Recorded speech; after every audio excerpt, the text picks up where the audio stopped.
Hello दोस्तों, नमस्कार। मैं भी एक आप सभी का बहुत बहुत स्वागत करता हूं एक और नए क्लास में।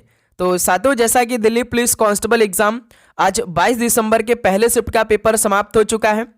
तो जिस तरह से पहले शिफ्ट में GK, computer, current affair, reasoning और मैथ के टॉपिक से सवाल पूछे गए हैं, तो इसी के आधारित पर आपके आने वाले शिफ्टों के लिए मोस्ट इंपॉर्टेंट 50 क्वेश्चन को डिस्कस करेंगे। तो साथियों, जिस तरह से दिल्ली पुलिस कांस्टेबल के पेपर में सवाल पूछे जा रहे हैं, जो टॉपिक से क्वेश्चन देखने को मिल रहा है, ऐसा एक भी दिन नहीं हुआ कि इन टॉपिक से क्वेश्चन पेपर में न पूछे गए हों। जो पहले 18 दिसंबर को जितने भी टॉपिक से क्वेश्चन पूछे गए, आज भी उन्हीं टॉपिक से क्वेश्चन देखने को मिल रहे हैं। तो आपको ऐसे प्रश्नों को चेक करना चाहिए और केवल इन्हीं टॉपिक को पढ़ना है, जो कि आज किस क्लास में हम लोग कंप्लीट डिस्कस करने वाले हैं। एक एक क्वेश्चन काफी अच्छी तरीके से देखेंगे। प्लस जिस तरह से आज 22 दिसंबर के पहले शिफ्ट में जो टॉपिक से क्वेश्चन देखने को मिला है, सारे टॉपिक को कवर करेंगे। सारे रियल प्लस ऑथेंटिक टॉपिक होगा। तो इन्हीं टॉपिक को आपको अपने पेपर से पहले केवल पढ़ के जाना है। तो जिनका पेपर अभी होने वाला, तो इस क्लास को जरूर पूरा देखिएगा, क्योंकि एक एक क्वेश्चन काफी अच्छी तरीके से आपके लिए हम करवाएंगे। सारे क्वेश्चन होंगे GK, computer, current affair, reasoning और मैथ, सारे रियल प्लस ऑथेंटिक क्वेश्चन होने वाले हैं। तो इसलिए अपने पेपर में बैठने से पहले इस क्लास को एक बार जरूर देख कर जाइएगा। आपको काफी अच्छी तरीके से समझ में आ जाएगा कि हमें किस तरह के और किस टाइप के क्वेश्चन पढ़ने हैं और कितने टॉपिक से कितने क्वेश्चनों को तैयार करना है। आपने यदि इतना कर लिया तो आप अपने एग्जाम को काफी अच्छी तरीके से क्रैक कर सकते हैं। ओके, तो चलिए इस क्लास को शुरू करते हैं। और एक बात कि आप लोग अपना एग्जाम डेट कमेंट सेक्शन में हमें बता दीजिएगा, क्योंकि दिन भर में जो आपका पूरा दिल्ली पुलिस कांस्टेबल का पेपर हो रहा है, उसी के आधारित पर आपको शाम को 7 बजे पूरे पेपर का हल दे रहे हैं, सारे टॉपिक को कवर कर रहे हैं। तो इसलिए एग्जाम डेट कमेंट सेक्शन में आप जरूर बताइएगा। तो जिनका पेपर है जल्दी से देख लीजिए, यही सब सवाल आपके पेपर में पूछा रहे, इनसे एक भी क्वेश्चन बाहर नहीं आ रहे हैं। ओके, तो देखिए आज का पहला प्रश्न, तेंदुलकर समिति रिपोर्ट 2011-12 ये किस पर आधारित थी? तेंदुलकर समिति की रिपोर्ट 2011-12 ये किस पर आधारित थी? तो ये व्यापार वाणिज्य पर आधारित थी। तो पहले का ऑप्शन है बिल्कुल राइट आंसर है। नेक्स्ट अगला सवाल को चेक करिए, क्वेश्चन नंबर 2, प्रधानमंत्री वय वंदना योजना के तहत प्रति वरिष्ठ नागरिक निवेश की अधिकतम राशि कितनी है? प्रधानमंत्री वय वंदना योजना के तहत प्रति वरिष्ठ नागरिक निवेश की अधिकतम राशि कितनी होती है? तो 15 लाख रुपए होती है। ऑप्शन है बिल्कुल राइट आंसर है। नेक्स्ट अगला सवाल को चेक करिए, क्वेश्चन नंबर 3, राज्य का खूब केसी एक ऐसा गीत है जो तालियां बजाकर गाया जाता है। यानी किस राज्य का खूब केसी एक ऐसा गीत है जो तालियां बजाकर गाया जाता है? तो ये मणिपुर राज्य का है। बी ऑप्शन बिल्कुल राइट आंसर है। नेक्स्ट अगला सवाल को चेक करिए, क्वेश्चन नंबर 4 को, रोलिंग प्लान किन 2 पंचवर्षीय योजनाओं के बीच लागू किया गया था? इंपॉर्टेंट सवाल बनेंगे आपके आने वाले शिफ्टों के लिए। रोलिंग प्लान किन 2 पंचवर्षीय योजनाओं के बीच लागू किया गया था? तो ये 5वीं और 6ठी योजनाओं के बीच लागू किया गया था रोलिंग प्लान को। ऑप्शन है बिल्कुल राइट आंसर है। नेक्स्ट अगला सवाल को देखिए, लुसाई पहाड़ियों को किनके नाम से भी जाना जाता है? लुसाई पहाड़ियों को किनके नाम से भी जाना जाता है? तो मीजो पहाड़ियों के नाम से जाना जाता है लुसाई पहाड़ियों को। बी ऑप्शन बिल्कुल राइट आंसर है। नेक्स्ट अगला सवाल को चेक करिए, क्वेश्चन नंबर, तो साथियों आगे बढ़ने से पहले आप सभी लोगों के लिए दिल्ली पुलिस कांस्टेबल एग्जाम 2025 के लिए जो जीके जीएस के पूरे 50 क्वेश्चन आ रहे हैं और करंट अफेयर उनमें जो शामिल है, सारे 50 के 50 क्वेश्चन आपको इन्हीं पीडीएफ से मिल जाएगा। रीजनिंग के जो 25 क्वेश्चन आ रहे हैं इन्हीं पीडीएफ में कंप्लीट होने वाला है। यदि आप अपने पेपर से पहले इस पीडीएफ को काफी अच्छी तरीके से देख लेते हैं तो एक भी क्वेश्चन आपका बाहर नहीं जाएगा। सारे टॉपिक, जितने भी टॉपिक हम आपको करा रहे हैं, बस इन्हीं टॉपिक को आपको इन पीडीएफ में देख लेना है। एक भी क्वेश्चन ऐसा नहीं रहेगा कि आपको न मिले, सारे क्वेश्चन काफी अच्छी तरीके से आपके पेपर में मिलने वाला है। तो ये मात्र पीडीएफ हमने आपके लिए 50 रुपीज का कर दिया है। इस नंबर पे आपको मैसेज करना है, ये पीडीएफ अपने पास ले लेना है और अपने पेपर से पहले एक नज़र में तो जरूर देखना है, काफी आपको बेनिफिट होने वाला है। ओके, चलिए तो नेक्स्ट अगला सवाल देखते हैं, नागरिकता अधिनियम 1955 ये किससे संबंधित नहीं है? नागरिकता अधिनियम 1955 ये किससे संबंधित नहीं था? जैसे समापन से था, दृढ़ निश्चय से था, लेकिन भाई निर्वाचन से संबंधित नहीं था। तो बी ऑप्शन इस सवाल का बिल्कुल राइट आंसर हो जाएंगे। अगला सवाल को चेक करिएंगे, क्वेश्चन नंबर 7 को, फुटबॉल में सेंडिंग ऑफ कार्ड का रंग कैसा होता है? फुटबॉल में सेंडिंग ऑफ कार्ड का रंग कैसा होता है? तो रेड कलर का होता है, यानी लाल कलर का होता है। सी ऑप्शन बिल्कुल राइट आंसर है। अगला सवाल को चेक करिए, क्वेश्चन नंबर 8। ब्रिटिश सरकार ने वर्ष 1856 में एक कानून पारित किया था। यह निम्नलिखित में से किस सामाजिक सुधार के लिए था? बताइए। ब्रिटिश सरकार ने वर्ष 1856 में एक कानून पारित किया था, तो ये किस सामाजिक सुधार के लिए था? तो ये विधवा पुनर्विवाह के लिए था। बी ऑप्शन बिल्कुल राइट आंसर है। नेक्स्ट अगला सवाल को चेक करिए, क्वेश्चन नंबर 9 को। कर्नाटक शास्त्रीय संगीत में निम्नलिखित में से कौन सी शैली राग की सबसे सरल रचना है? कर्नाटक शास्त्रीय संगीत में कौन सी शैली राग की सबसे सरल रचना है? तो गीतम है। सी ऑप्शन राइट आंसर है। अगला सवाल को हल करते हैं, क्वेश्चन नंबर 10। भारत रोजगार रिपोर्ट 2024 को कौन सा संगठन जारी करता है? भारत रोजगार रिपोर्ट 2024 को कौन सा संगठन जारी करता है? तो अंतर्राष्ट्रीय श्रम संगठन जारी करता है। ऑप्शन बी राइट आंसर है। नेक्स्ट अगला सवाल को देखिए, क्वेश्चन नंबर 11 को। संविधान के 50वें संशोधन अधिनियम 1984 द्वारा निम्नलिखित में से किस अनुच्छेद में संशोधन किया गया था? संविधान के 50वें संशोधन अधिनियम 1984 द्वारा किस अनुच्छेद में संशोधन किया गया था? तो अनुच्छेद 33 में संशोधन किया गया था। डी ऑप्शन राइट आंसर है। नेक्स्ट अगला सवाल को देखिए, लोना शब्द का प्रयोग किस खेल में किया जाता है? हर शिफ्ट में ये एक शब्द दे रहा और पूछ दे रहा कि ये किस खेल से संबंधित है। तो बताइए लोना शब्द किस खेल में किया जाता है? तो ये कबड्डी खेल में होता है। ऑप्शन बी राइट आंसर है। अगला सवाल को चेक करते हैं, क्वेश्चन नंबर 13 को। भारतीय सेना की पहली महिला लड़ाकू विमान वाहक कौन है? भारतीय सेना की जो पहली महिला लड़ाकू विमान वाहक है वो कौन है? उनका नाम क्या है? तो अभिलाषा बराक है। ठीक है, ऑप्शन है बिल्कुल राइट आंसर हो जाएंगे। और आप लोग चैनल पर नए तो चैनल को सब्सक्राइब भी कर लेंगे, प्लस नोटिफिकेशन को ऑन कर लेंगे, क्योंकि आपका अभी एग्जाम बहुत होने वाला है। जब तक दिल्ली पुलिस कांस्टेबल का एग्जाम समाप्त नहीं हुआ था तब तक आपके लिए क्लास चलने वाली है। प्लस जितने भी दिन आपका एग्जाम जो शिफ्ट होगा उसके आधारित पर आपके आने वाले शिफ्टों के लिए भी क्लास प्रोवाइड करें लगातार। तो इसलिए आप अभी तुरंत चैनल को सब्सक्राइब करके ऑल नोटिफिकेशन को ऑन कर लीजिए। ओके, क्योंकि जैसी क्लास अपलोड होगी तो सबसे पहले आप सभी के पास क्लास पहुंचेगी। तो देखेंगे बाली यात्रा किस राज्य का पारंपरिक सांस्कृतिक उत्सव है? बाली यात्रा किस राज्य का पारंपरिक सांस्कृतिक उत्सव है? तो ये उड़ीसा राज्य का है। ऑप्शन सी राइट आंसर है। अगला सवाल को चेक करते हैं, क्वेश्चन नंबर 15। निम्नलिखित में से किस राजवंश की वंशावली बिजौलिया शिलालेख में पाई गई है? किस राजवंश की वंशावली बिजौलिया शिलालेख में पाई गई है? तो चाहमान वंश की। ऑप्शन सी बिल्कुल राइट आंसर है। अगला सवाल को हल करते हैं, क्वेश्चन नंबर 16। ब्रिटिश शासन से पहले निम्नलिखित में से कौन सी भारतीय अर्थव्यवस्था की एक विशेषता थी? बताइए, ब्रिटिश शासन से पहले कौन सी भारतीय अर्थव्यवस्था की एक विशेषता थी? तो स्वतंत्र अर्थव्यवस्था थी। बी ऑप्शन बिल्कुल राइट आंसर है। नेक्स्ट अगला सवाल को हल करते हैं, क्वेश्चन नंबर 17। MS वर्ड 2010 की एक टेबल में असीमित रो और अधिकतम कितने कॉलम हो सकते हैं? मोस्ट इंपॉर्टेंट सवाल है भाई। तो जिनका पेपर देखिए भाई आज के बाद कल से होने वाला है, हम उनको शाम को 7 बजे सारे टॉपिक से क्वेश्चन कराने वाले हैं। तो इसलिए दोस्त आप शाम को 7 बजे वाली क्लास मिस नहीं करेंगे, क्योंकि सारे टॉपिक को आज हम कवर कर देंगे। ये आपकी लास्ट क्लास हो सकती है जो शाम को 7 बजे आज होने वाली है, तो इसलिए उस क्लास को मिस नहीं करेंगे। ठीक है, सारे टॉपिक का GK, computer, current affair, reasoning, math. तो बताइए MS वर्ड 2010 के एक टेबल में असीमित रो और अधिकतम कितने कॉलम हो सकते हैं? तो ध्यान रखिएगा, पूरे आपके यहां से 63 कॉलम हो सकते हैं। ऑप्शन बी बिल्कुल राइट आंसर है। अगला सवाल को देखिए, क्वेश्चन नंबर 18। 1951 में आयोजित प्रथम एशियाई खेलों में कितने देशों ने भाग लिया था? 1951 में आयोजित प्रथम एशियाई खेलों में कितने देशों ने भाग लिया था? तो पूरे 11 देशों ने भाग लिया था। ऑप्शन है राइट आंसर है। नेक्स्ट अगला सवाल को हल करिए, क्वेश्चन नंबर 19। ख्याल और ध्रुपद धमार शैलियों के मिश्रण की रचनाएं किस घराने के अंतर्गत आती है?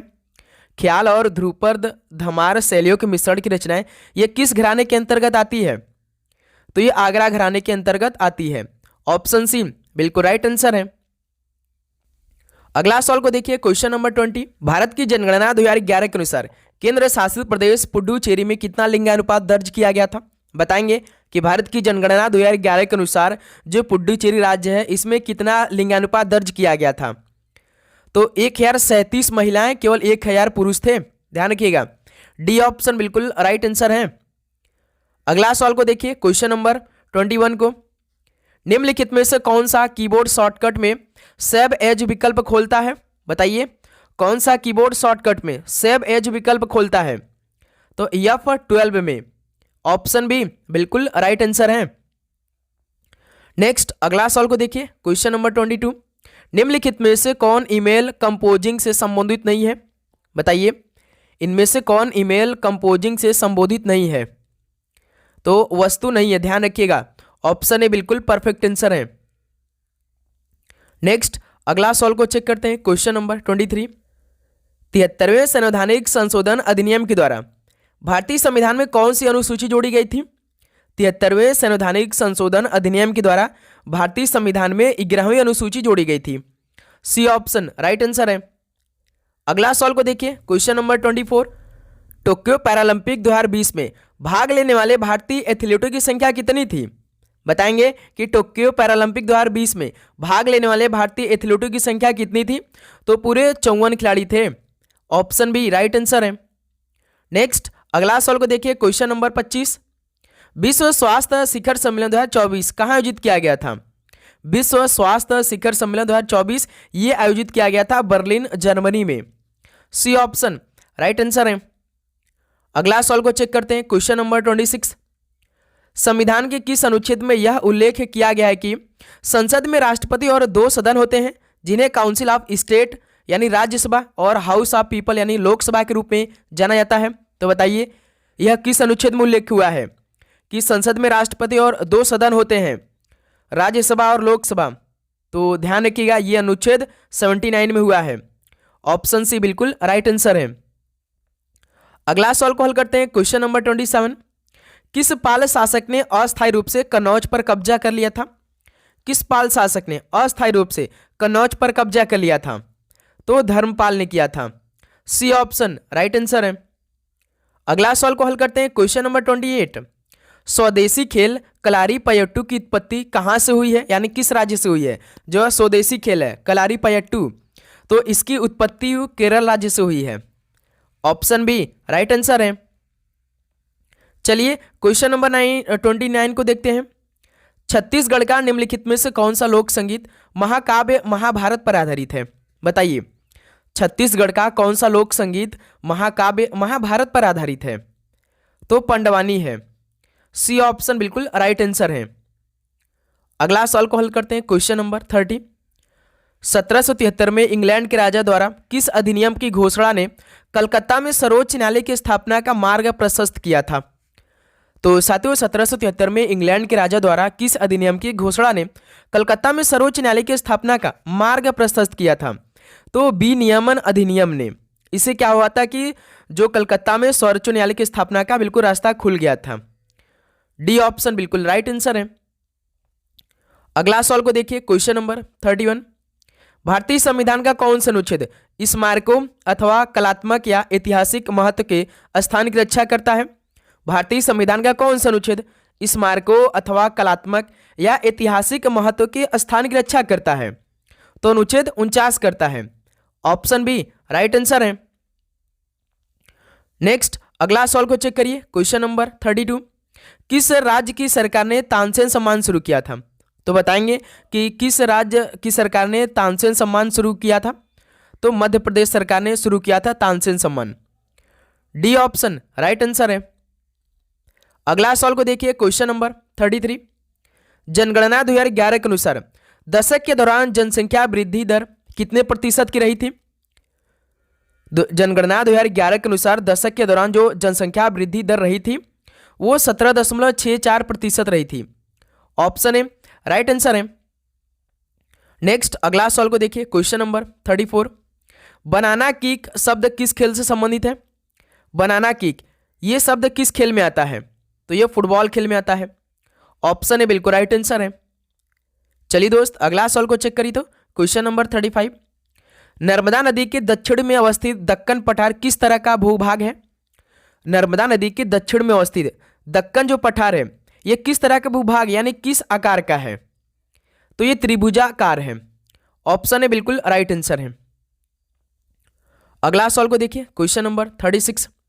रायका जनजाति किस राज्य में पाई जाती है? रायका जनजाति जो होती है वो किस राज्य में पाई जाती है? तो ये राजस्थान राज्य के में पाई जाती है रायका जनजाति। डी ऑप्शन राइट आंसर है। अगला सवाल को देखिए, क्वेश्चन नंबर 37। निम्नलिखित में से कौन सा विघटन के अधीन नहीं है? तो साथियों इनमें से कौन सा विघटन के अधीन नहीं आता है? जैसे विघटन के अधीन हम देखेंगे कौन कौन आ जाता है, तो भाई मंत्रिमंडल आ जाते हैं, मंत्रिपरिषद भी आते हैं, विधानसभा आते हैं, लेकिन विधान परिषद नहीं आता है, तो ये विघटन के अधीन नहीं है। बी ऑप्शन ध्यान रखिएगा। अगला सवाल को देखिए, क्वेश्चन नंबर 38। भारत में सबसे बड़ी अंतर्देशीय खारे पानी की झील कौन सी है? भारत में सबसे बड़ी अंतर्देशीय खारे पानी की झील की बात करेंगे तो सांबर झील है, जो कि राजस्थान राज्य में स्थित है। ओके, ऑप्शन है बिल्कुल राइट आंसर है। अगला सवाल को देखिए, क्वेश्चन नंबर 39। भारत की जनगणना 2011 के अनुसार निम्नलिखित में से कौन सा राज्य सबसे अधिक शहरीकृत है? तो साथियों भारत की जनगणना 2011 के अनुसार कौन सा राज्य सबसे अधिक शहरीकृत है? तो गोवा राज्य है। डी ऑप्शन राइट आंसर है। क्वेश्चन नंबर 40 देखिए, एमएस एक्सेल में लेन फंक्शन निम्नलिखित में से किस श्रेणी में आता है? तो साथियों जो एमएस एक्सेल में लेन फंक्शन है वो किस श्रेणी में आता है? तो ये टेक्स्ट श्रेणी में आता है, LEN। सी ऑप्शन बिल्कुल राइट आंसर है। अगला सवाल को देखिए, क्वेश्चन नंबर 41। पहला फीफा विश्व कप किस देश द्वारा आयोजित किया गया था? बताएंगे, जो पहला फीफा विश्व कप हुआ था किस देश द्वारा आयोजित किया गया था? तो उरुग्वे देश द्वारा किया गया था पहला फीफा विश्व cup. Option B right answer है। नेक्स्ट अगला सवाल को देखिए, क्वेश्चन नंबर 42। भारत में वाद्य यंत्र फ्लूट को किसके नाम से भी जाना जाता है? तो भारत में वाद्य यंत्र फ्लूट है, इसको किसके नाम से भी जानते हैं? तो बांसुरी के नाम से भी जाना जाता है। सी ऑप्शन बिल्कुल राइट आंसर है। नेक्स्ट अगला सवाल को देखिए, क्वेश्चन नंबर 43। चांग नृत्य किस राज्य में लोकप्रिय है? तो साथियों जो चांग डांस है ये किस राज्य में लोकप्रिय है? तो ये राजस्थान राज्य में लोकप्रिय है। ठीक है, ऑप्शन है बिल्कुल राइट आंसर है। अगला सवाल को देखिए, क्वेश्चन नंबर 44। भारत के महापंजीयक और जनगणना आयुक्त का कार्यकाल किस मंत्रालय के अंतर्गत आता है? तो साथियों जो भारत के महापंजीयक होते हैं और जनगणना आयुक्त होते हैं, इनका कार्यालय किस मंत्रालय के अंतर्गत आता है? तो गृह मंत्रालय के अंतर्गत आता है। डी ऑप्शन बिल्कुल राइट आंसर हो जाएंगे। और साथियों वर्तमान में कौन क्या है सारे क्वेश्चन आप देख लीजिएगा, क्योंकि वहां से एक सवाल पूछ दे रहे हैं, और सभी राज्य के राज्यपाल को भी पढ़ लीजिएगा, क्योंकि काक सवाल पूछ दे रहे हैं पेपर में। ठीक है, पहले तो वर्तमान में कौन क्या है आपको काफी अच्छी तरीके से मालूम होना चाहिए। भारत के संविधान के प्रारूपण का विचार किस देश के संविधान से लिया गया है? भारत के संविधान के प्रारूपण का विचार किस देश के संविधान से अपनाया गया है? तो दक्षिण अफ्रीका से अपनाया गया है। सी ऑप्शन राइट आंसर है। अगला सवाल को देखिए, क्वेश्चन नंबर 46। साहित्य अकादमी फेलोशिप अवार्ड 2024 किसे मिला है? साहित्य अकादमी फेलोशिप अवार्ड 2024 किसे मिला था? तो रस्किन बॉन्ड को मिला था। ऑप्शन ए बिल्कुल राइट आंसर है। अगला सवाल को देखिए, क्वेश्चन नंबर 47। गिद्दा निम्नलिखित में से किस राज्य का लोक नृत्य है? गिद्दा किस राज्य का लोक नृत्य है? तो ध्यान रखिएगा पंजाब राज्य का है। ऑप्शन ए बिल्कुल राइट आंसर है। अगला सवाल को चेक करते हैं, क्वेश्चन नंबर 48। तो रीजनिंग के सवाल देखिए, सारे क्वेश्चन इसी तरह के आ रहे हैं, और इसके बाद हम आपको रीजनिंग की क्लास देने वाले हैं, तो उसको भी आप मिस नहीं करेंगे। रीजनिंग के सारे टॉपिक्स जितने भी प्रश्न पेपर में आ रहे हैं उसको हम कवर करने वाले हैं, तो इसलिए चैनल को सब्सक्राइब करने के बाद आप नोटिफिकेशन को ऑन करके रखेंगे। जैसे एक निश्चित कूट भाषा में सिंह को 22, 12, 17, 10 और 4 को 918, 24, 21 के रूप में लिखा जाता है, उसी भाषा में बीन को कैसे लिखा जाएगा? जैसे यहाँ पे देखिए सिंह है, इनका नंबरिंग में कोड क्या है? यदि हम पहले इन अक्षरों का नंबर कर लेते हैं तो यस होता 19, आई होता 9, यन होता 14 और जी होता 7। तो इन्हीं नंबरों से ये नंबर बनाया होगा। ध्यान से यदि आप देखेंगे तो 19 में यदि हम 3 को जोड़ेंगे तो 22 बन जाता है। 19 में यदि हम 3 को जोड़ेंगे तो 22 बन जाता है। 9 में 3 को जोड़ेंगे तो 12 बन जाएगा। 14 में 3 को जोड़ेंगे तो 17 हो जाता है। 7 में 3 को जोड़ते हैं तो 10 हो जाता है। देखिए सेम यही कोड किया होगा प्रश्न में, 22, 12, 17, 10। इसका मतलब कि हर एक अक्षर का कोड करके उसमें +3 कर दिया है। जैसे सिंह के 4 अक्षर हैं तो इनके चारों अक्षरों का कोड क्या है, और इसमें +3 कर दिया है। उसी प्रकार दूसरे का भी चेक करिए, जैसे 4 है, FOUR, यफ होता है 6, ओ होता है 15, यू होता है 21, आर होता है 18, तो सभी में +3 करिए। देखिए क्या सेम लॉजिक है। 6 3 9, 15 3 18, 21 3 24, 18 3 21, सेम देखिए यही है। 9 18, 24 और 21, यानी हर एक अक्षर का कोड है उसमें +3 करना है। तो पूछा किसका, बीन का। तो इसमें हम लोग सेम पैटर्न को फॉलो करेंगे। हर एक अक्षर का पहले कोड करेंगे। बी होता है 2, ई होता है 5, ए होता है 1, एन होता है 14, और सभी में +3 कर देंगे तो हमारा आंसर आ जाएगा। 2 3 5, 5 3 8, 3 1 4, 14 3 17, यानी 58 417 होगा बीन का कोड, जो कि पहला ऑप्शन बिल्कुल राइट आंसर है। हर शिफ्ट में इस तरह का 1 से 2 सवाल पूछ रहे हैं पेपर में। ओके, क्वेश्चन नंबर 49 को देखिए।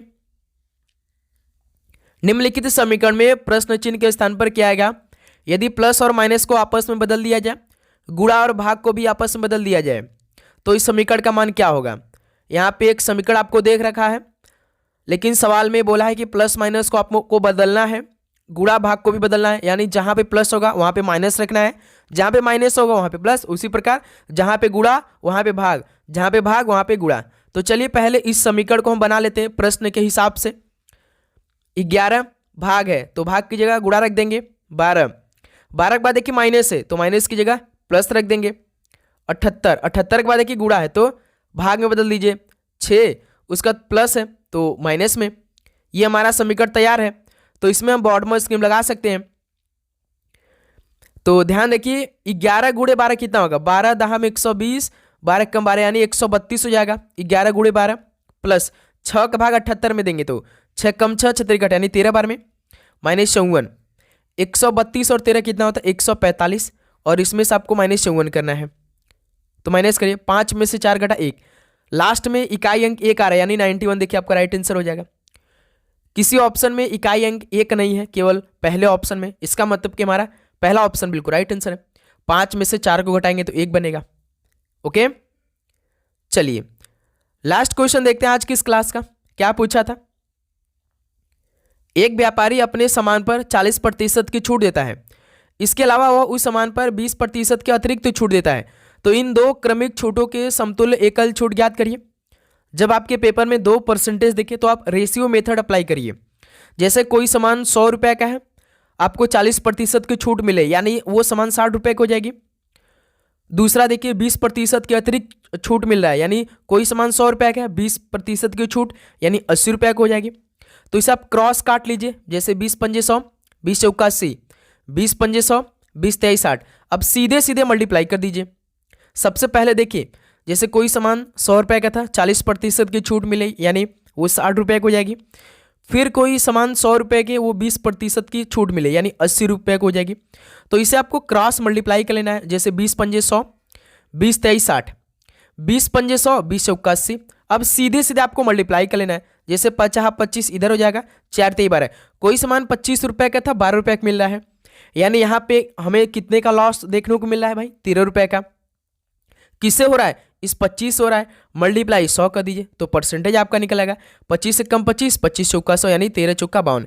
यानी इन दो क्रमिक छूटों के समतुल्य एकल छूट कितना हो रहा है, 52% का हो रहा है, जो कि बी ऑप्शन बिल्कुल राइट आंसर है। ठीक है, तो इस तरह से लगभग 2 सवाल आपके पेपर में देखने को मिल रहे हैं। और हम आपको बता दें कि मैथ में आपको प्रिज्म चैप्टर पढ़ लेना है, प्रॉफिट लॉस पढ़ लेना है, SICI पढ़ना है, जितने भी अरिथमेटिक बेसिक है उसको क्लियर करके जाना है।